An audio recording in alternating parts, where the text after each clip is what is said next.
Des observations par centaines, des milliers d'empreintes et une panoplie de récits de rencontres violentes. Il est légendaire, mystérieux et énigmatique. Et les scientifiques nient son existence. Mais ils se sont trompés auparavant. Dans les fables, les animaux sont certainement inspirés par la réalité. Quand il y a de la fumée, il y a peut-être du feu.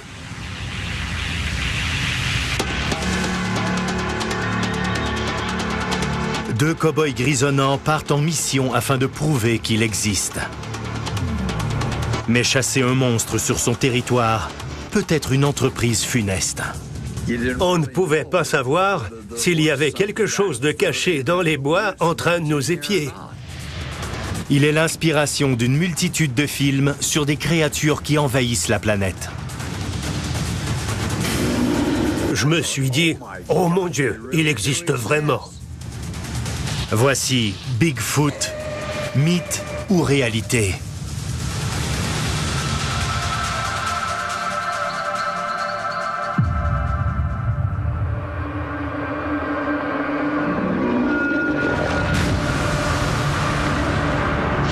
Le Kraken, le Loch Ness et même les dinosaures.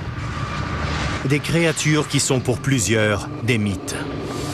Mais au fil des ans, les scientifiques ont fait plusieurs découvertes et ils en sont venus à la conclusion que derrière toutes ces histoires de monstres se cachaient souvent de véritables créatures. Un des mythes qui suscite encore à ce jour une grande fascination est le Bigfoot. Et ce film de 57 secondes qui a ébranlé la planète. Le film de Patterson et de Gimlin est sans équivoque la preuve photographique la plus signifiante de l'existence du Bigfoot. Il faut se reporter en 1967 pour bien comprendre l'impact que ça a pu avoir sur les gens.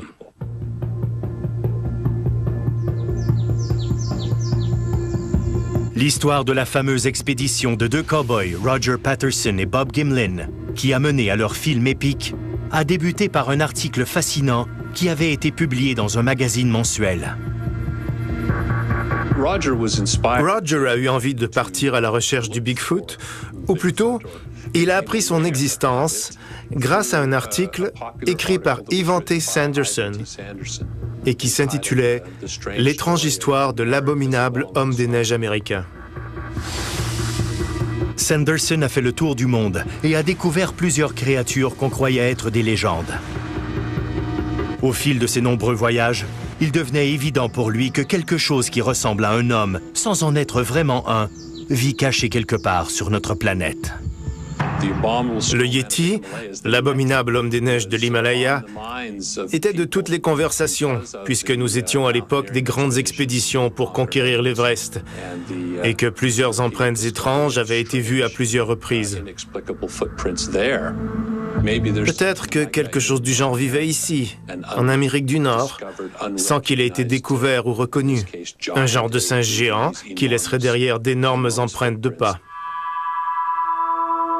La curiosité de Sanderson le mena à se pencher sur un cas en particulier qui, selon lui, pourrait lui fournir des preuves concrètes.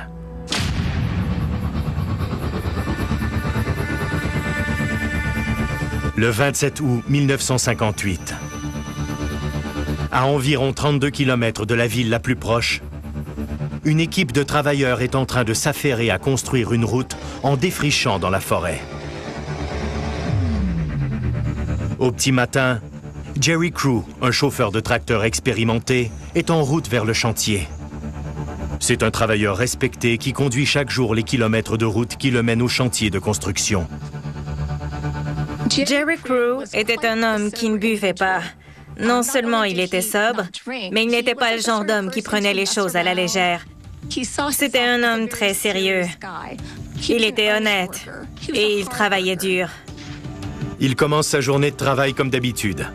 Il fait le tour de son véhicule en l'inspectant méticuleusement afin de s'assurer que tout est en ordre avant de se mettre au volant pour commencer sa journée. Il ne s'attend à rien qui sorte de l'ordinaire. Et c'est normal, quand on est en plein milieu d'une forêt et qu'on manœuvre de la machinerie lourde, on se concentre sur ce qu'on a à faire. On fait son travail et on retourne à la maison. Tout à coup, il remarque quelque chose d'étrange. Des empreintes. Mais pas des empreintes ordinaires. Celles-ci sont énormes. Elles ont la forme de celles d'un humain, mais beaucoup plus grandes. Il connaissait toutes les traces d'animaux qu'il était susceptible de croiser sur cette route. Que ce soit celle d'un cougar, d'un cerf ou même celle d'un humain. Mais ce que Jerry Crew a vu ce matin-là a de quoi nous faire dresser les cheveux sur la tête, puisque ces traces faisaient 16 pouces de long. Non seulement étaient-elles grandes, mais elles étaient profondes. Il fallait être imposant pour faire ce genre de traces. Et il aurait été bien difficile de les truquer. Il savait que quelque chose n'était pas normal. Plusieurs histoires circulent au sujet d'énormes empreintes de pas ressemblant à celles d'un humain. Mais personne n'y porte vraiment attention. Surtout pas Jerry. Les rencontres entre un humain et un Sasquatch sont très rares et peu communes. Dans les années 1950, au moment où Jerry Crew a trouvé les empreintes de pas, des rumeurs de toutes sortes se sont mises à circuler. Plusieurs pays ont leur version de ce mystérieux monstre mi-homme, mi-singe. En Australie, ils l'appellent le Yahweh. À Sumatra, le Rampendek est comme un Sasquatch, mais en plus petit. Et en Colombie-Britannique, au Canada, les Autochtones parlent du Baouche et du Bakwus. Les mythes qui entourent ces hommes sauvages font en quelque sorte partie de l'histoire de la colonisation de l'Amérique du Nord depuis le tout début. Est-ce qu'ils font partie d'une ancienne tribu sauvage d'Amérindiens? Jerry Crew a tout de suite tenu pour acquis que ces empreintes étaient une blague. Mais il estime tout de même qu'il y a là quelque chose de bizarre. Il les regarde à nouveau et décide de suivre leur trajectoire. Peu importe qui avait fait ces traces, il avait marché directement vers son véhicule et en avait fait le tour. Si les Sasquatch existent, ils font certainement partie de la superfamille des hominoïdes qui inclut les hommes et les grandes races de singes. Par le fait même, ils ont un niveau d'intelligence élevé si on les compare avec l'ours moyen, par exemple. Avec l'intelligence vient la curiosité. Et nous avons en main plusieurs rapports qui racontent que des traces de Bigfoot auraient été vues autour de structures humaines. Il semble donc que l'activité humaine lors de la construction de la route aurait attiré l'attention du Bigfoot. Ou alors, c'était peut-être la désolation de voir ces humains détruire une partie de la forêt en retournant le sol sans arrêt. Et ce n'est pas tout. Les traces mènent à une colline qui descend très à pic. Environ 75 degrés de dénivellation. Dans le noir, il était impossible que quelqu'un puisse descendre sans se blesser. Aussi, les empreintes sont à une distance de 60 pouces chacune, une foulée de 5 pieds. Personne n'avait les moyens de trafiquer une telle enjambée. Supposez qu'on attache des morceaux de bois qui auraient la forme d'un énorme pied en dessous de vos bottes d'hiver, afin de laisser croire à une telle histoire. Ensuite, pensez au défi que ce serait de marcher à travers les buissons et aussi de remonter ces collines à pic. Dans ces conditions, des traces qui indiquent qu'on avait pu traverser les méandres de la route, puis virer dans les buissons avant de descendre une pente prononcée, c'est assez révélateur. Jerry en parle alors à son patron, Ray Wallace. Il lui raconte que son équipe a fait d'autres découvertes encore plus étranges. J'ai eu l'occasion d'interviewer un homme qui travaillait sur cette route, un membre de l'équipe de Jerry, un homme qui s'appelait Ed Patrick. Il m'a raconté une chose assez étonnante. Parfois, durant leur pause, certains gars allaient rôder sur les collines à la recherche de signes ou de nouvelles empreintes de pas. Mais ce qui l'avait intrigué encore plus que de trouver les traces de pas était lorsqu'ils avaient découvert un tas de fils de fer. Les ouvriers recevaient par camion les caniveaux qu'ils devaient installer sous les routes et ils étaient attachés solidement avec ces fils de fer. Lors des livraisons, ces câbles étaient détachés pour relâcher le matériel, mais pour être certain de ne pas les perdre, les livreurs les rattachaient ensemble, les enroulaient et en faisaient un paquet. Un paquet pouvait peser de 100 à 150 livres. Lors de leur balade, les gars avaient trouvé un de ces paquets dans la colline. Qu'est-ce qui aurait bien pu motiver un farceur à faire une chose pareille? D'autres découvertes bizarres ont été faites. D'abord, un baril de 55 gallons a été déposé sur le dessus d'une pente escarpée à plus de 175 pieds de l'orée de la forêt et aucune trace de roulement ou de glissement n'a été vue. Ensuite, quelqu'un ou quelque chose a transporté et lancé un pneu de 250 livres en bas d'un ravin.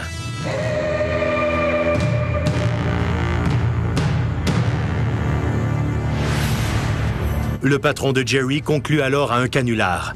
Il se dit que quelqu'un veut nuire à sa compagnie. Il engage donc 2 chasseurs pour l'aider à trouver les coupables. Accompagnés de chiens et d'une arme de gros calibre, ils suivent les traces qui deviennent de plus en plus claires. Puis un soir, ils découvrent quelque chose d'incroyable. C'est une bête énorme, avec de la fourrure d'au moins 6 pouces, et elle arrive à traverser la route en seulement 2 foulées. Ils se mettent à chasser la créature, mais ils perdent sa trace dans la forêt. Quant aux chiens, ils ont poursuivi la bête, mais ne sont jamais revenus. Quelques jours plus tard, ils ont retrouvé les dépouilles des chiens qui pendaient d'une branche d'arbre. C'est avec l'empreinte géante de la créature moulée dans le plâtre que les travailleurs de Jerry et d'autres membres de l'équipe vont rencontrer les journaux locaux. Les empreintes sont impressionnantes. Non seulement elles sont très grandes, mais elles sont profondes. Et elles suggèrent que celui qui les a faites était lourd. Du point de vue d'un anatomiste spécialisé en empreintes de bipèdes humains ou hominidés, la forme du moule démontre qu'il s'agit d'un pied flexible et très large qui pourrait servir à soutenir le poids énorme d'un très grand corps comme celui-là. Il est presque impossible de créer une prothèse avec autant de détails anatomiques conformes à la réalité, tout en étant fonctionnel. Et ce, même si celui qui la porte marche sur une surface plane. Alors imaginez qu'on doive négocier des pentes aussi abruptes sur un terrain qui n'est pas nivelé. C'est une chose qui est carrément impossible. Plusieurs ont tenté l'expérience. Rapidement, l'histoire du Bigfoot de la Californie du Nord est reprise par les nouvelles internationales et elle attire plusieurs explorateurs venus du monde entier, dont 2 cow-boys aventureux qui vont marquer l'histoire avec leur film du Bigfoot.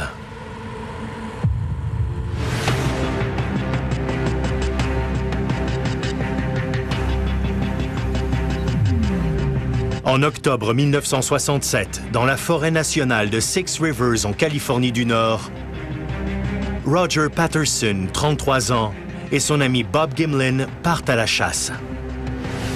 Ils s'enfoncent dans la forêt, armés et prêts à tout. Mais ils ne sont pas là pour une chasse normale.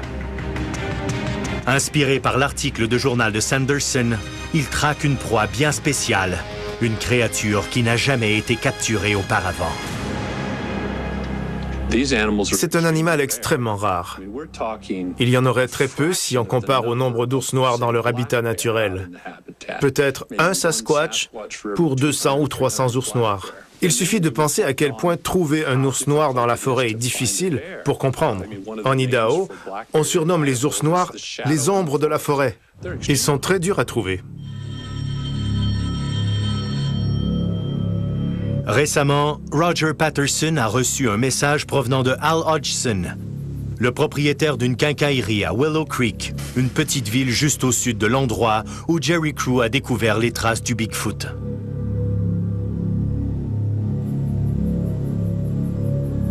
Le propriétaire a raconté à Patterson ce qu'il avait découvert au nord de la ville, sur Onion Mountain. Al Hodgson, ou un autre gars du coin, a appelé Roger pour lui dire qu'il avait installé de l'équipement dans les montagnes, plus précisément à Onion Mountain, le vendredi du long week-end de la fête du travail. Quand ils sont revenus le mardi, il y avait des empreintes tout autour de leur équipement. Intrigué par cet appel, Patterson planifie alors d'aller passer 1 ou 2 semaines en Californie du Nord pour aller faire des recherches dans les bois, de jour comme de nuit.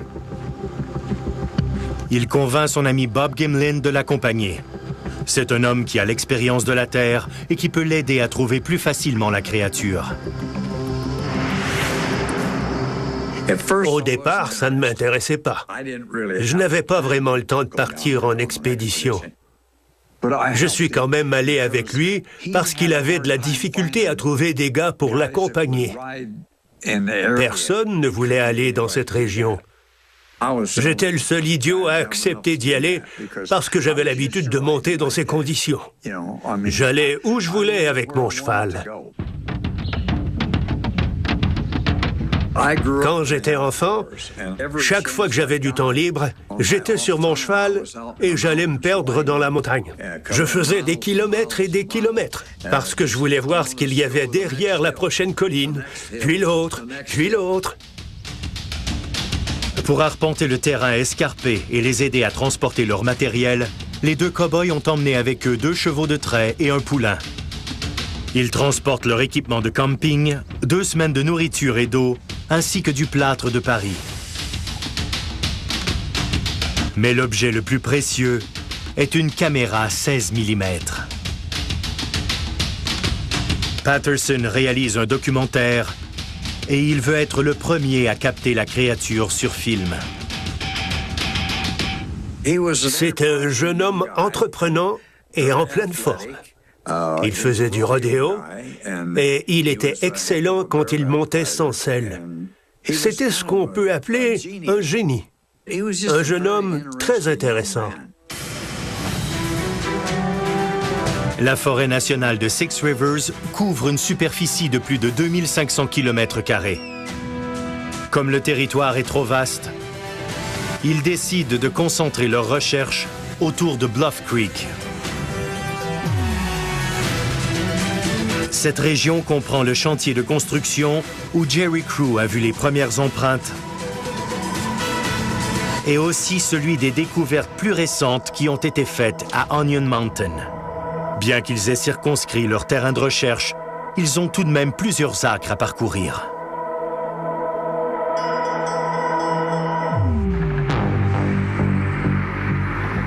Trouver des preuves que des créatures surnaturelles existent est la motivation de plusieurs expéditions.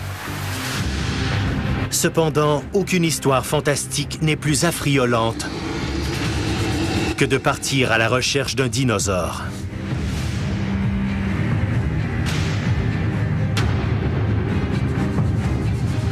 En Afrique centrale, la créature qu'on recherche se nomme Mokele Mbembe, ou celui qui arrête le cours des rivières. La rumeur veut qu'il mesure 35 pieds et qu'il ait un long cou comme les dinosaures herbivores apatosaures, mais en 2 fois plus petit. On croit qu'on a tout vu dans ce monde, que tout a été découvert. Mais il arrive parfois que la découverte nous ouvre les yeux et nous fasse réaliser qu'il y a une multitude de choses qu'on ne connaît pas. Par exemple, il n'y a pas si longtemps, plus de 100 000 gorilles ont été trouvés en République démocratique du Congo, dans un endroit difficilement accessible pour les humains. Mais ils étaient là. Combien de secrets bien cachés n'attendent qu'à être découverts? Au cours du dernier siècle, une foule d'expéditions ont été lancées afin de trouver des espèces mystérieuses. Certains ont vu des choses. D'autres rapportent même des preuves photographiques de leur découverte. Mais pourquoi continue-t-on à chasser des créatures qui, de l'avis des scientifiques, sont irréelles? La vérité est que plusieurs mythes et légendes prennent leur source dans la réalité. Avez-vous déjà lu la description originale d'une licorne? Pas celle des contes de fées de l'époque médiévale, qui ressemble à une créature pouvant ressembler à une chèvre ou à un cheval. Mais celle qu'on décrit comme trapue, avec la peau épaisse, qui a une corne en plein milieu du visage et non sur le dessus de la tête.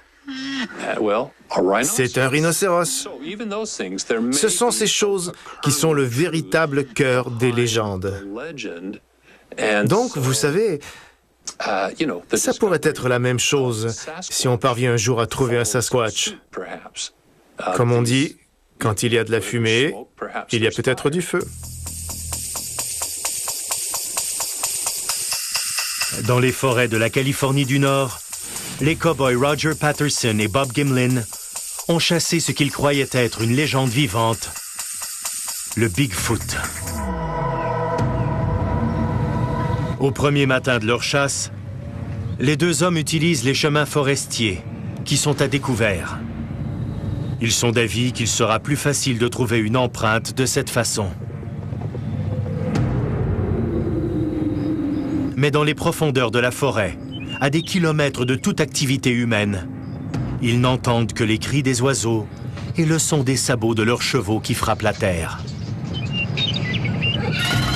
Chaque bruit de brindille est surprenant. Si le Bigfoot existe et qu'il vit sur ce territoire, il pourrait se trouver n'importe où et vous ne le sauriez pas. Je ne crois pas qu'on ait besoin de trouver une explication extraordinaire pour comprendre leur facilité à rester cachés. Plusieurs animaux y arrivent. Parlez-en aux chasseurs qui essaient saison après saison de capturer un grand cerf comme trophée de chasse. Le cerf n'est jamais chassé et pourtant, la forêt est remplie de chasseurs. Comment évite-t-il de se faire prendre? Ça ne demande pas un haut niveau d'intelligence, ça demande seulement de l'instinct. De l'instinct et une habileté à se fondre dans son environnement. Plus ils avancent, plus la forêt devient menaçante. Les deux cow-boys Patterson et Gimlin ont pourtant l'habitude de vivre en plein air. Mais dans ces bois, les deux hommes ont le sentiment de ne pas être seuls. On ne pouvait pas savoir s'il y avait quelque chose de caché dans les bois en train de nous épier. Mais on se disait, bon sang, il faut faire attention. Il y a peut-être quelque chose ici. Il faut être aux aguets. Gimlin traîne avec lui sa carabine Springfield 30-06, une arme de chasse puissante à longue portée. Les deux hommes s'étaient déjà entendus. S'ils trouvaient le Bigfoot, ils ne le tueraient pas. Mais s'ils devaient un jour choisir entre eux ou la bête, Gimlin n'hésiterait pas à tirer. Selon les rumeurs, ces créatures étaient très puissantes. Plusieurs personnes avaient été témoins de ce qu'ils pouvaient faire, comme soulever des barils d'essence et les jeter du haut d'une montagne. Dans toutes ces histoires, ces bêtes étaient très puissantes. Ils approchent enfin de Onion Mountain et de l'endroit précis où Al Hodgson, le propriétaire de la boutique à Willow Creek, leur a dit qu'il avait trouvé des preuves de l'existence de la bête. Malgré les pluies récentes, ils arrivent tout de même à voir des traces d'animaux. Des traces de cerfs, de lapins, d'ours, bref, de tout ce qu'on peut imaginer. Puis, à la fin de la journée, au moment où le soleil se couche, se révèlent devant eux, bien visibles dans la terre, ce qui semble être les empreintes d'un humain géant.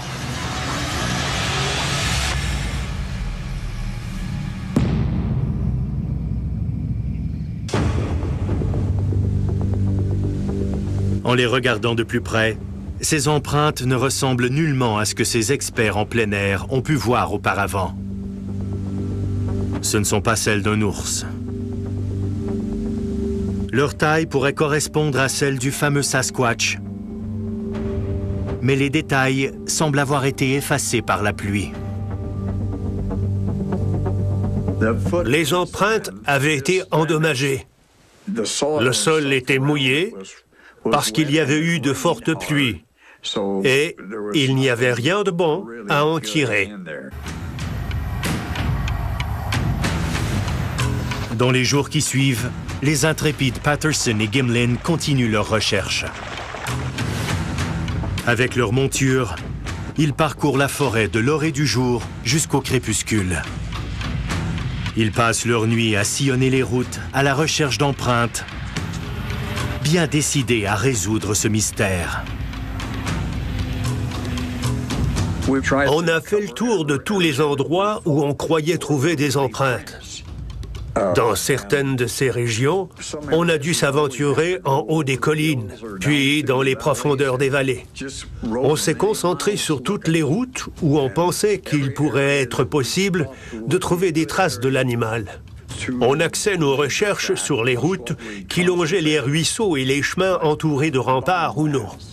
On commençait nos journées en établissant notre stratégie et notre trajet avec comme objectif de toujours revenir à notre point de départ le soir venu si nous n'étions pas allés trop loin. Donc, on faisait un grand cercle et on revenait au camp.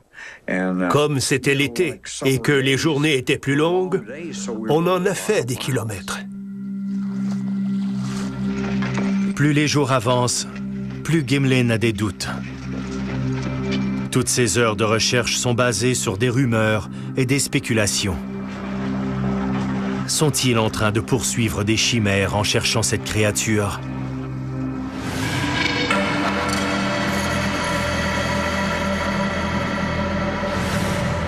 Londres, 1934. Un chirurgien du nom de R. Kenneth Wilson se présente au Daily Mail avec une photo sur laquelle on peut voir un dinosaure qui nage gracieusement dans les eaux du Loch Ness, en Écosse.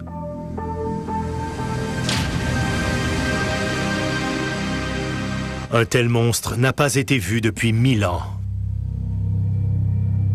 En 565 après Jésus-Christ, Saint Colomba raconte qu'il a repéré un monstre sur le point d'attaquer un homme qui nageait dans le lac. Depuis, des milliers de personnes ont dit avoir vu des choses bizarres sur sa surface. L'Écosse est un endroit féerique. Dès la naissance de la légende du monstre du Loch Ness, la rumeur se propage et on cherche des preuves de son existence. C'est alors qu'un journal écossais engage un chasseur de gros gibier. Qui de mieux placé pour chasser le monstre du Loch Ness qu'un chasseur de gros gibier?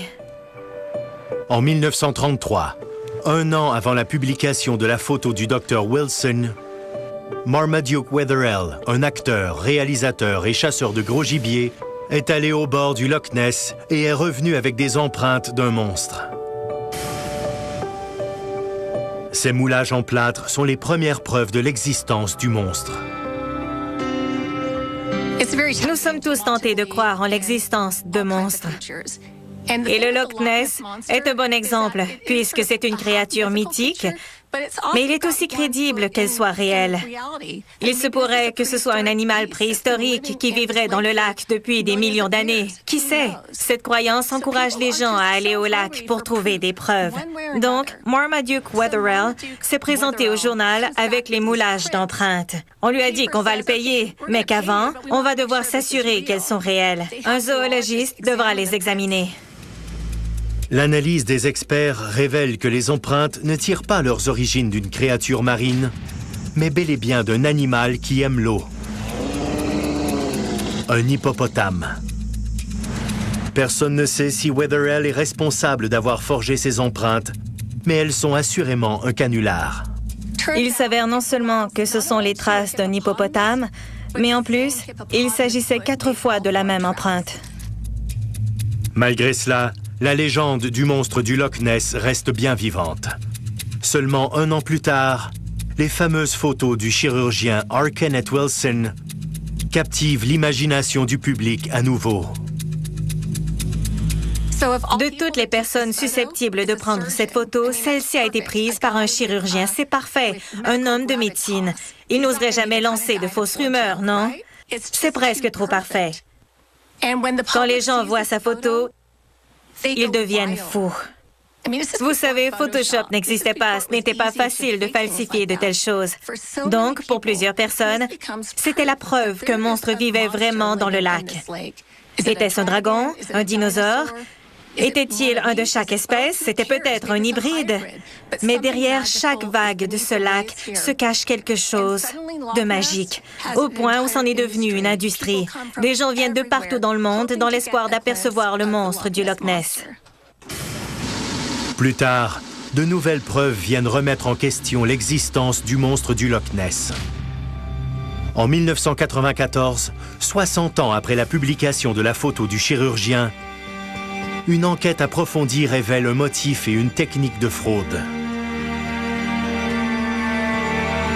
Ian Wetherell était le fils de Marmaduke Wetherell, l'homme qui avait trouvé les fausses empreintes de pas.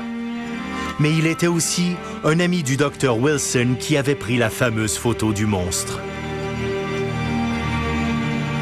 La photo publiée dans les journaux était une version rognée de la photo originale. L'image d'origine avait été prise sous un angle bien plus large et montrait les berges du lac. Et avec cette nouvelle proportion, on pouvait voir que la taille réelle du monstre n'était que de 12 pouces.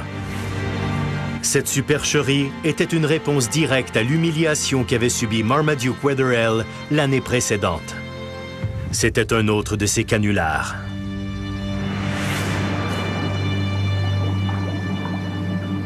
De plus, en 2018, un scientifique de l'université d'Otago en Nouvelle-Zélande a testé l'eau du Loch Ness afin d'y répertorier les espèces qui y vivent.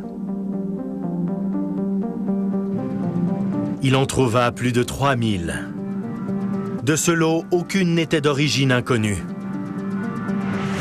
Mais il souleva une nouvelle hypothèse. Les anguilles. Cette espèce pouvait croître jusqu'à 13 pieds de longueur. Le cœur de cette légende était peut-être bel et bien réel.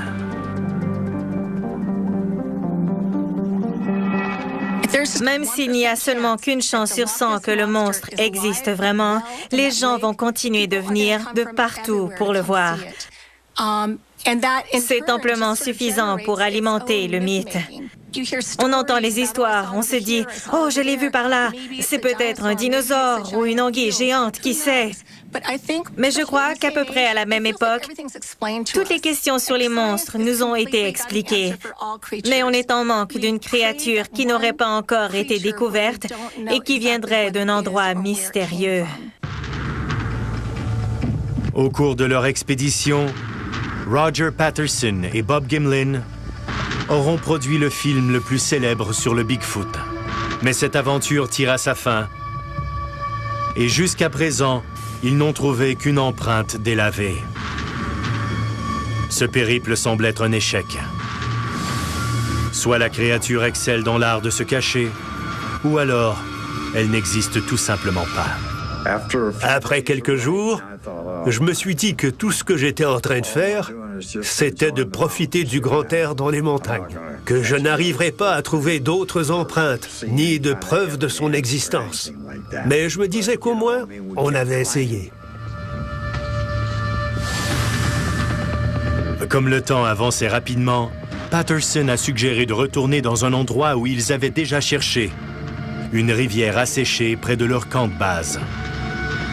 Dans cette courbe, près de Bluff Creek, le sol était tellement mou que si une bête devait passer par là, elle laisserait inévitablement une trace de son passage.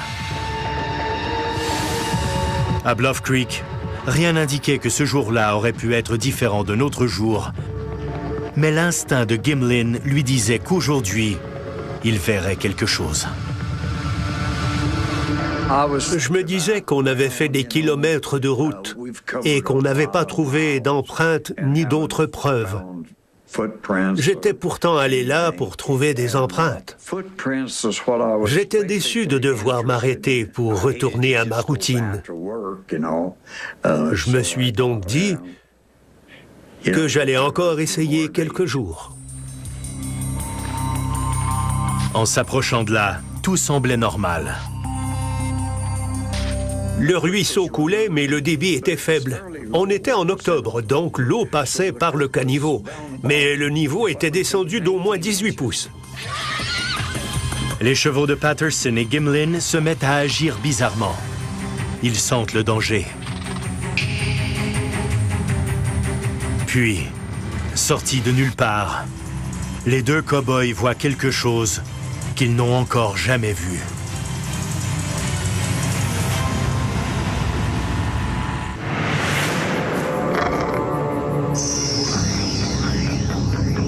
La créature, Une bête très puissante et capable de tuer les regarde droit dans les yeux.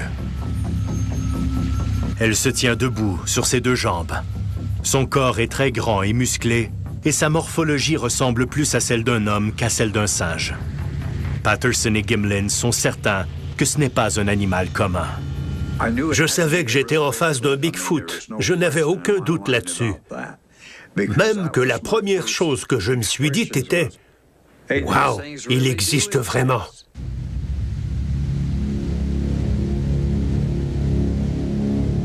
Alors que la créature se déplace, les deux hommes observent ses muscles. Pendant qu'il avançait, les muscles de son dos et de ses épaules se contractaient. Et je les voyais sous son poil et je me suis dit alors, bon sang, quel spécimen, comment dire, quel phénomène de la nature. La bête est terriblement forte et puissante. Si ce que les légendes racontent est vrai, elle peut aussi être très dangereuse.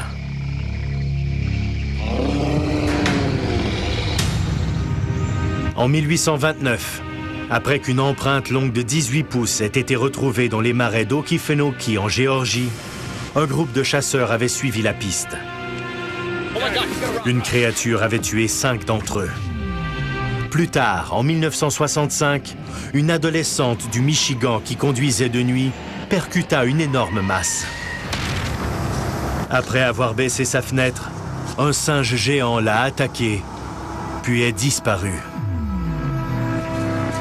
Mais l'histoire de Bigfoot la plus surprenante de toutes s'est déroulée dans l'État de Washington, celui-là même qui a vu naître Patterson et Gimlin. En 1924, à Lewis River, dans le comté de Skamania,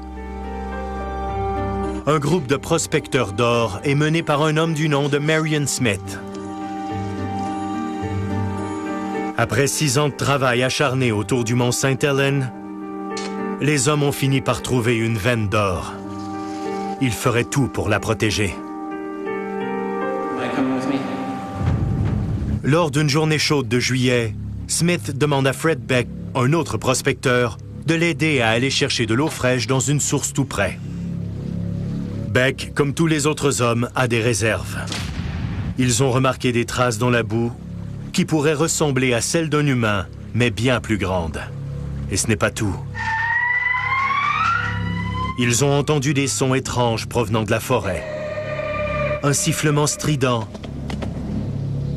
et un étrange bruit de coups, comme ceux d'un gorille qui se frappe la poitrine. Smith est un chasseur. Il connaît la différence entre les bruits courants de la forêt et les sons inhabituels. Pourtant, il insiste pour que tout le monde continue de travailler. Après 6 ans à creuser comme des bêtes, ils ont enfin trouvé le trésor. Ils ne peuvent pas se permettre de prendre le risque de laisser l'endroit en plan. Ils doivent protéger le site. Sinon, les 6 années passées ici, tout ce qu'ils y ont investi, leur argent et leur santé, n'auront servi à rien. Il y a plusieurs facteurs à prendre en considération. Une fois rendu à la source, Smith s'arrête subitement.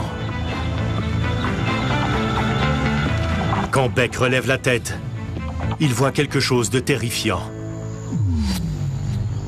Devant eux se tient une bête musclée qui mesure au moins 7 pieds et qui les regarde droit dans les yeux. Mis à part une couche épaisse de poils, on pourrait croire que c'est un humain. Le réflexe de Beck est de sortir son arme et de tirer. Esquivant les tirs de justesse, la bête s'enfuit dans les bois. Ils n'en croyaient pas à leurs yeux. Est-ce que c'était réel? 99,9% du temps, c'est notre imagination qui nous joue des tours. Mais il reste toujours 0,1% où ce n'est pas le cas. Ce soir-là, après une longue journée de travail, les deux hommes s'arrêtent pour se reposer. Soudain, un bruit très fort les réveille. On frappe sur les murs du camp avec une énorme pierre. On frappe à grands coups sur tous les murs et dans toutes les directions. Les hommes se mettent à tirer à l'aveugle par les fenêtres.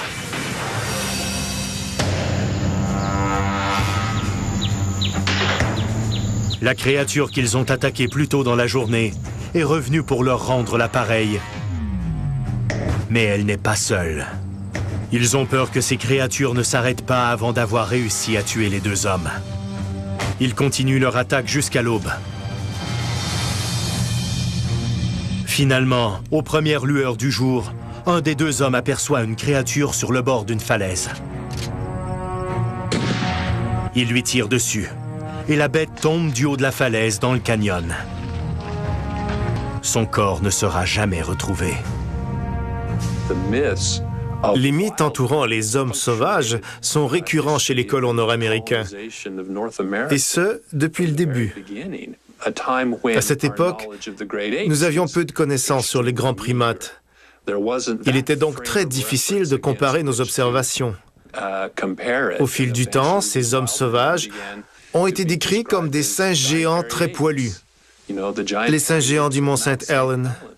Vous savez, il y a peut-être quelque chose là-dedans. Peut-être.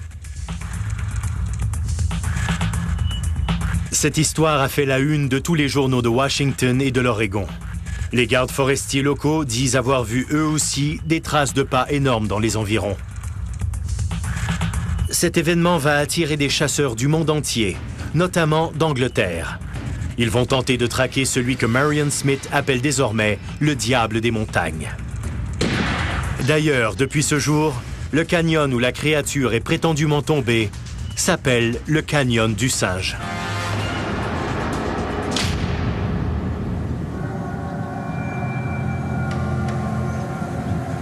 Plus de 40 ans plus tard, dans la forêt nationale de Six Rivers, les deux cow-boys Roger Patterson et Bob Gimlin sont sûrs d'être tombés sur leur diable des montagnes et ils se préparent à le prouver. Patterson sort sa caméra 16 mm.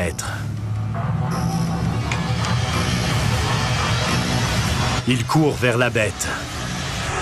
Même si cette chance unique de la capturer sur film peut le mener à sa mort.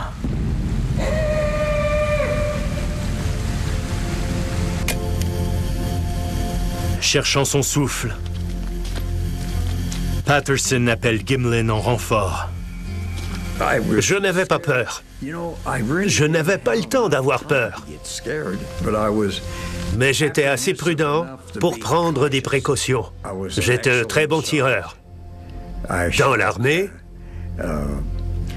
j'avais réussi à toucher la mire d'une cible à plus de 500 mètres de distance.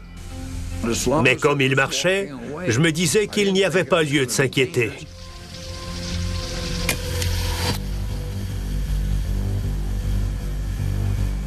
En regardant dans le viseur de la caméra, Patterson essaie de cadrer son sujet.